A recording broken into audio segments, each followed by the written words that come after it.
আমি দাঁড়িয়ে আছি এখন সৌদি আরবের একটি বাসার সামনে ঠিক আছে, সবটা গাড়ি দিয়ে ভরা।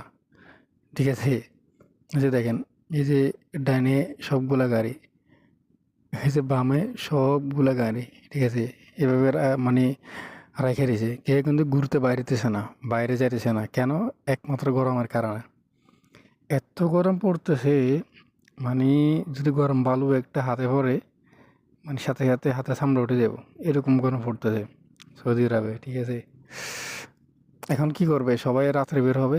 এখন সবাই দেখেন ঘুমাইতে আছে, মানে গরমের ভয়ে কেউ বাসা থেকে বাইরেতেছে না।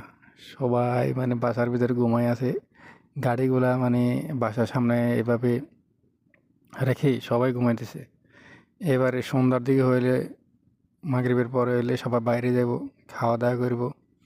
ঠিক আছে, যেদিকে তাকাই ওইদিকে দেখি শুধু গাড়িগুলা ঘরের সামনে